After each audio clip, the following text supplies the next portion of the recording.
नमस्कार विद्यार्थी मित्र हो.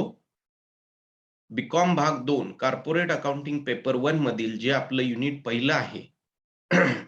इश्यू ऑफ शेअर्स किंवा issue forfeiture and reissue of shares यामधील दुसरा जो सब टॉपिक आहे किंवा त्यामधील जो पुढचा भाग आहे तो म्हणजे रिडम्पशन ऑफ प्रेफरन्स शेअर्स. या अगोदर वर्गामध्ये आपण इश्यू ऑफ शेअर्स त्याचबरोबर फॉरफिचर ऑफ शेअर्स त्याचबरोबर जे भाग जप्त केलेले आहेत, त्या भागांची पुनर्विक्री कशा पद्धतीनं केली जाते, याविषयीचे प्रॉब्लेम आपण वर्गामध्ये सोडवून घेतलेले आहेत. ते तुम्हाला लक्षात आलेले आहेतच.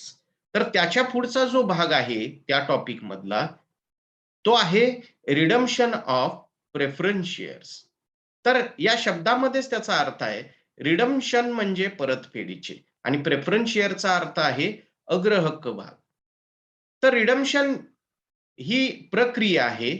ही रिडम्पशनची प्रक्रिया म्हणजे की त्यामध्ये ऑब्लिगेशन ज्याला म्हटलं जातं किंवा pre determined condition in respect of amount and time म्हणजे परतफेडीविषयीची जी काही रक्कम आहे, त्याचबरोबर परतफेडीची अट म्हणजे वेळ आणि रक्कम याविषयीची जी काही अट असते, या अटीची प्रक्रिया म्हणजे परतफेडीची प्रक्रिया असं सर्वसाधारण म्हटलं जातं.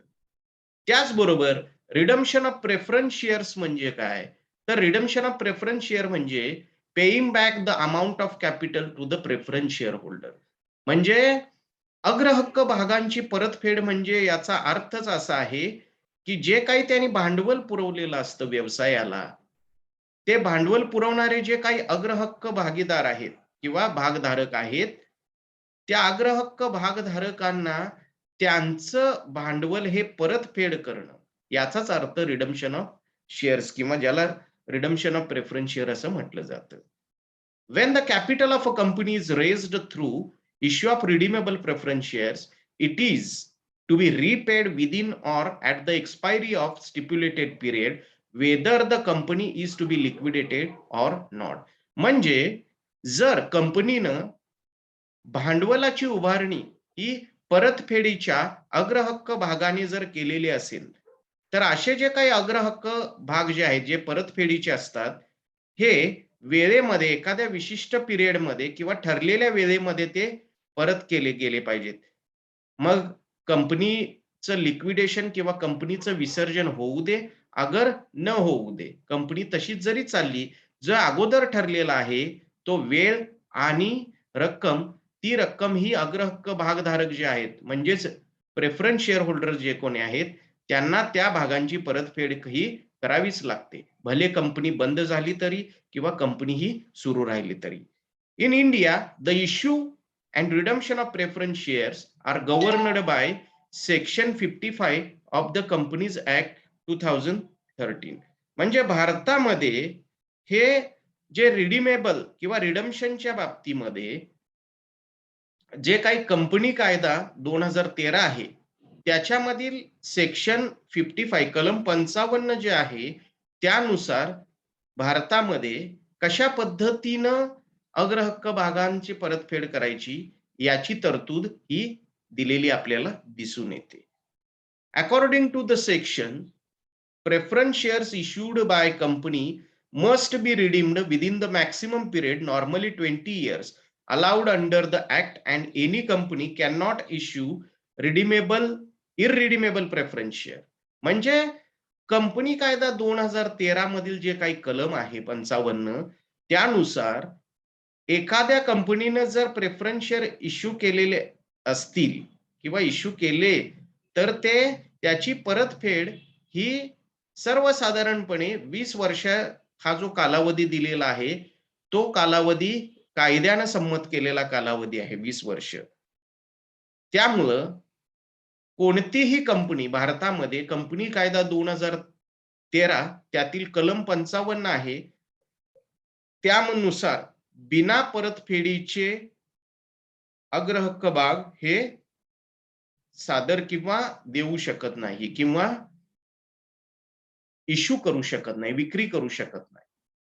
म्हणजे कायद्यानं सांगितलेलं आहे, की परतफेडीचे अग्रहक्क भाग हे कंपनीनं इश्यू केले पाहिजेत.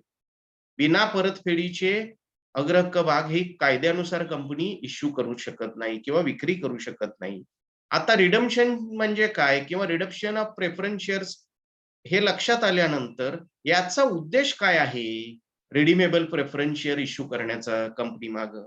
म्हणजे परतफेडीचे अग्रहक्क भाग हे विक्री करण्यामागं किंवा त्याचा इश्यू करण्यामागं कंपनीचा कोणता उद्देश असतो? A company may issue redeemable preference shares because the following म्हणजे खालील कारणानुसार कंपनी परतफेडीचे अग्रहक्क भाग हे विक्रीस काढू शकते. त्यामधला पहिला मुद्दा जो आहे, तो मुद्दा म्हणजे जर प्रायमरी मार्केट, प्राथमिक बाजारपेठेमध्ये जर फायनान्स किंवा वित्त गोळा करण्यासाठी किंवा वित्त मिळवण्यासाठी जर मार्केटमध्ये सिच्युएशन योग्य नसेल किंवा बाजारपेठ हे काय म्हणता येईल त्याला मंदी असेल, तर अशा मंदीच्या बाजारपेठेमध्ये अशा प्रकारचे जे काही वित्त किंवा पैसा गोळा करण्यासाठी रिडीमेबल प्रेफरन्स शेअर्सच्या मार्गाने कंपनी वित्त गोळा करू शकते किंवा भांडवल उभारू शकते किंवा पैसा गोळा करू शकते. दुसरं कारण म्हणजे company may face difficulty in raising share capital as it shares are not traded on the stock exchange. Potential investors hesitate in putting money into shares that cannot easily be sold may be encouraged to invest if the shares are redeemable by the company. म्हणजे company जर कोणत्याही समस्यांना सामोरे जात असेल किंवा कंपनीला कोणत्याही समस्यांना जर भेडसावत असतील भांडवल गोळा करण्यासाठी किंवा जर स्टॉक एक्सचेंजमध्ये जर भागांना किंवा भागांचे व्यवहार होत नसतील, अशा वेळी जे काही पोटेन्शियल इन्व्हेस्टर्स आहेत, ते म्हणजे संभाव्य गुंतवणूकदार ते व्यवसायामध्ये पैसा गुंतवण्यासाठी तयार नसतील. मग अशा वेळी भागांची विक्री जर नियमित होऊ शकत नसेल, अशा वेळी कंपनी या सर्व गुंतवणूकदारांना परतफेडीचे अग्रहक्क भाग देऊन कंपनी पैसा उभा करू शकते. हे दुसरं कारण झालं. त्यामधील तिसरं कारण म्हणजे the preference shares may be redeemed when there is a surplus of capital and the surplus funds can not be utilised in the business for a profitable use. म्हणजे जे काही अग्रहक्क भाग असतील ते त्यांची परतफेड केली जाऊ शकते केव्हा जेव्हा कंपनीकडे अतिरिक्त भांडवलाची उपलब्धता असेल आणि ते अतिरिक्त भांडवल किंवा अतिरिक्त निधीची उपलब्धता असेल आणि तो जर निधी हा डिव्हिडंड किंवा तो निधी हा व्यवसायासाठी जर कोणत्याही कारणास्तव जर उपयोगात आणायचा नसेल, तर तो सरप्लस जो फंड आहे, तो परतफेडीचे अग्रहक्क भाग म्हणून कंपनी इश्यू करू शकते किंवा असंही म्हणता येईल the surplus funds cannot be utilise in the business for a profitable use. जर कंपनीला कुठल्याही नफा मिळवण्यासाठी तो अतिरिक्त निधी जर वापरायचा नसेल, तर अशा वेळी कंपनी तो फंड परतफेडीचे अग्रहक्क भाग म्हणून सुद्धा इश्यू करू शकते किंवा सरप्लस कॅपिटल त्याचं वापरू शकते. आता त्याचे उद्दिष्ट झाल्यानंतर की रिडम्पशन ऑफ प्रेफरन्स शेअरच्या बाबतीमध्ये सेक्शन 55 मध्ये किंवा कंपनी कायदा 2013 सेक्शन 55 मध्ये काय तरतुदी दिलेल्या आहेत, तर company must be authorised bye it's articles of association. म्हणजे कंपनीला घटनेनुसार किंवा आर्टिकल्स ऑफ असोसिएशन नुसार मान्यता असली पाहिजे. त्याचबरोबर दुसरा मुद्दा म्हणजे no such share shall be redeemed unless they are fully paid up. म्हणजे कोणताही शेअर किंवा कोणताही भाग हा फुल्ली पेड असल्याशिवाय तो परतफेडीचं किंवा परतफेडीसाठी दिला जाऊ शकत नाही. The partly paid shares can not be redeemed. म्हणजे जर भाग हे पार्टली पेड असतील, फुल्ली पेड नसतील, तर ते हे परतफेडीसाठी इश्यू केले जाऊ शकत नाहीत. जर ते पार्टली पेड असतील, तर अशा वेळी जो काही फायनल कॉल आहे तो त्या फायनल कॉलचं रूपांतर हे पार्टली पेड शेअरचं रूपांतर हे फुल्ली पेड शेअर्समध्ये केल्यानंतरच त्याचं रिडम्पशन हे कायद्यानं होऊ शकतं. त्याबरोबर तिसरा मुद्दा जो आहे, जो कायद्यामध्ये सांगितलेला आहे, such shares can be redeemed out of the profit of the company which would otherwise be available for the dividend or out of the proceeds of the fresh issue of shares made for the purpose of redemption. म्हणजे असे जे भाग आहेत, जे यांची परतफेड केली जाऊ शकते नफ्यामधून, अशा वेळी जो काही अतिरिक्त फंड किंवा अतिरिक्त निधी, नफा जो कंपनीकडे डिव्हिडंडसाठी अवेलेबल असेल किंवा लाभांशासाठी अवेलेबल असेल किंवा out of the proceeds of fresh issue of shares made for the purpose of redemption किंवा जो काही अतिरिक्त निधी नफ्यामधला आहे तो रिडम्पशनसाठी वापरला जाऊ शकतो किंवा जो काही फ्रेश इश्यू किंवा नव्यानं शेअर्सच्या भागांची विक्री करून रिडम्पशनसाठी केली जाऊ शकते. पुढचा तरतुदीचा मुद्दा म्हणजे if the shares are ready made out of profits available for the distribution of dividend. म्हणजे जर shares are ready made out of the profits made available for the distribution of dividend is sum equal to the nominal amount of share, so redeemed must be transferred to reserve account to be called capital redemption reserve account. जर shares हे किंवा कंपनीचा जो काही नफा आहे, जो नफा हा लाभांश देण्यासाठी वापरला जाण्यासाठी तयार असेल किंवा sum equal to the nominal amount of share so redeemed must be transferred. म्हणजे जो भाग हा नामधारी जी काही अमाऊंट आहे, नामधारी रक्कम जी आहे रिडम्पशन साठीची, ती रक्कम ही रिझर्व्ह अकाउंटला ट्रान्सफर केली जाते. त्याच अकाउंटला कॅपिटल रिडम्पशन रिझर्व्ह अकाउंट असं म्हटलं जातं. म्हणजे थोडक्यात जो अतिरिक्त निधी आहे, तो निधी हा रिडम्पशन रिझर्व्ह अकाउंटला किंवा कॅपिटल रिडम्पशन रिझर्व्ह अकाउंटला वर्ग केला जातो. शेवटची तरतूद म्हणजे if the preference share are redeemed at premium then such premium must be provided either out of profits of the company or general reserve or the share premium account. म्हणजे जर भागांची परतफेड, अग्रहक्क भागांची परतफेड जर प्रीमियम न करायचे असेल, तर अशा वेळी जो काही प्रीमियम देण्यात येणार असेल, तो कंपनीच्या नफ्यामधून जर दिला जात असेल किंवा जनरल रिझर्व्ह मधून किंवा शेअर प्रीमियम अकाउंट त्यासाठी तयार केला गेला पाहिजे. मग अशा या ज्या काही 5 तरतुदी आहेत, त्या 5 तरतुदी कंपनी कायदा 2013 मधील 55 जे कलम आहे त्यामध्ये देण्यात आलेले. आता जे काही रिडम्पशन आहे, अग्रहक्क भागांचं रिडम्पशन हे 3 प्रकारे केलं जाऊ शकतं. त्यामध्ये पहिला जो प्रकार आहे the proceed of fresh issue of shares. म्हणजे नव्यानं शेअर्स भागांची विक्री करून रिडम्पशन केलं जाऊ शकतं. दुसरा प्रकार म्हणजे कॅपिटलायझेशन ऑफ अनडिस्ट्रिब्युटेड प्रॉफिट. म्हणजे जो नफा शिल्लक आहे, ज्याचं वाटप झालेलं नाही, असा जो नफा आहे, त्यानुसार सुद्धा redemption of redeemable preference share केलं जाऊ शकतं. आणि या दोन्हींचं कॉम्बिनेशन, दोन्हींचं एकत्रीकरण करून सुद्धा रिडम्पशन केलं जाऊ शकतं. त्यातला पहिला जो प्रकार आहे redemption by fresh issue of shares. When the preference shares are redeemed from the proceeds fresh issue of shares.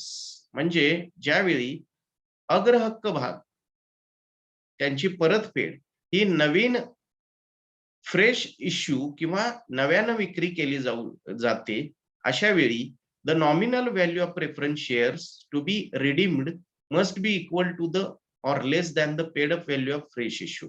म्हणजे असे जे काही अग्रहक्क भाग आहेत, जे नव्याने इश्यू करण्यात आलेले आहेत, त्यांचं जे काही रक्कम आहे, ती रक्कम ही परतफेड करत असताना ती परतफेडीची रक्कम ही एकतर कशाप्रमाणे पाहिजे, ज्या त्या फ्रेश इश्यू केलेल्या भागांची जी काही किंमत आहे किंवा त्याची पेड अप व्हॅल्यू आहे, त्याच्या इतकी असली पाहिजे किंवा त्याच्यापेक्षा कमी असली पाहिजे. If the fresh issue is at premium, premium received is not considered while calculating paid up value of fresh issue.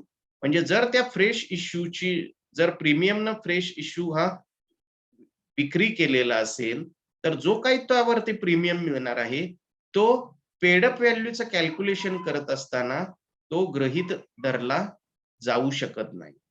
दुसऱ्या शब्दामध्ये जर सांगायचं झालं, तर फ्रेश इश्यू प्रीमियमनं जर इश्यू केलेला असेल, तर जे काही त्या भागांचं फेस व्हॅल्यू आहे, ती पेड अप व्हॅल्यू इतकीच कन्सिडर केली जाते. म्हणजे fresh issue is at premium is equal to paid up value is equal to face value of shares issued. According to section 52 of the Companies Act 2013, certain class of companies whose financial statement comply with the accounting standard as per prescribed under the section 133 to the Companies Act 2013 cannot be apply the securities premium for the repayment of premium on the redemption of preference shares.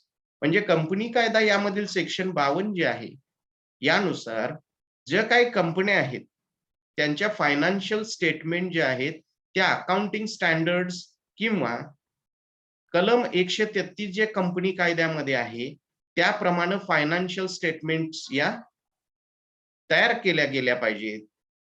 जर त्या तयार केल्या नसतील, तर अशा वेळी cannot be apply the securities premium for the repayment of premium on the redemption of preference shares. म्हणजे अशा वेळी अग्रहक्क भागांचं रिडम्पशन करत असताना त्यावरती प्रीमियम जो आहे, तो प्रीमियम त्यावरती लागू होत नाही. कधी? जर त्यामध्ये कलम 133 प्रमाणे जर अकाउंटिंग स्टँडर्ड प्रमाणे जर फायनान्शियल स्टेटमेंटचं कंप्लायन्स किंवा त्याप्रमाणे जर त्या प्रिस्क्राइब्ड फॉर्म मध्ये नसतील, तर ते लागू होत नाही रिपेमेंट मध्ये.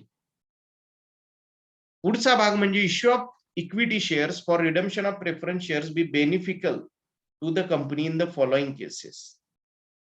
म्हणजे इक्विटी शेअर्स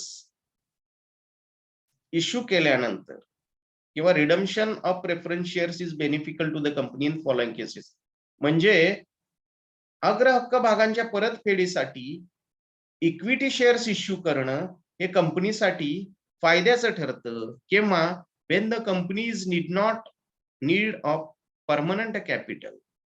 म्हणजे कंपनीला जर कायमस्वरूपी भांडवलाची जर गरज असेल आणि कंपनीला जर परतफेडीसाठी कोणत्याही ठराविक दरानं व्याजाची रक्कमेचं जर बोजा नको असेल, तर अशा वेळी कंपनीला हे इक्विटी शेअर्स इश्यू करणं रिडम्पशनच्या प्रक्रियेमध्ये हे फायद्याचं ठरतं. दुसरा फायदा म्हणजे when the balance of profit available for dividend is insufficient. म्हणजे कंपनीला जर नफ्यातून लाभांश देण्यासाठीची रक्कम जर पुरेशी नसेल, इनसफिशियंट असेल, तर अशा वेळी सुद्धा इक्विटी शेअर्स रिडम्पशन साठी इश्यू केले जाऊ शकतात. आणि तिसरा फायदा म्हणजे when the liquidity position of the company is not good enough.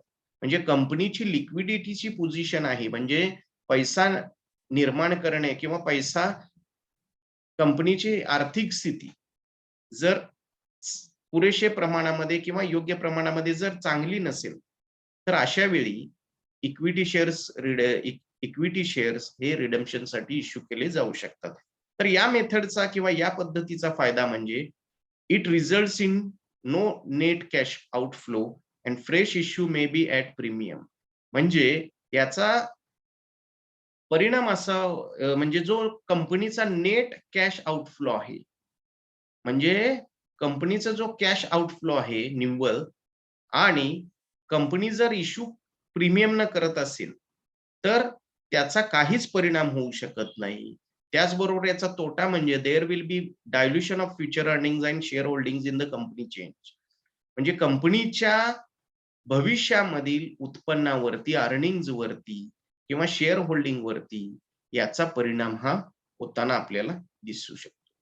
म्हणजे अशा पद्धतीनं हा पहिला जो प्रकार आहे फ्रेश इश्यूचा, त्यामधील आपण सर्व त्याच्याविषयीची माहिती पाहिलेली आहे. आता यामधील जर्नल एंट्रीज प्रॉब्लेम मध्ये कोणकोणत्या होतील, सोप्या आहेत जर्नल एंट्रीज. यामध्ये पहिली एंट्री म्हणजे नवीन शेअर्स इश्यू केल्याची एंट्री. आपण अगोदर केलेलीच आहे, की त्यामध्ये शेअर इश्यू केल्याची entry, bank account debit to share capital account ही माहीतच आहे आपल्याला. आता दुसरी एंट्री ही नवीन शेअर इश्यू केल्याची प्रीमियमची. ही सुद्धा एंट्री फक्त यामध्ये प्रीमियम ऍड झालेला आपल्याला दिसून येईल पहिल्या एंट्रीमध्ये. तिसरी एंट्री म्हणजे प्रेफरन्स शेअर्स आर रिडीम्ड. म्हणजे जेव्हा अग्र हक्क भागांची परतफेड केली जाते, तेव्हा ती एंट्री ही सुद्धा कॉमनच असणार आहे. ती एंट्री म्हणजे preference share capital account debit to preference shareholders account. म्हणजे त्यांचा बॅलन्स हा प्रेफरन्स शेअर होल्डर मध्ये वाटलेली एंट्री. त्याचबरोबर जेव्हा अग्र हक्क भागांची परतफेड ही प्रीमियम जर होत असेल, तर त्यामध्ये फक्त प्रीमियम ऍड होईल.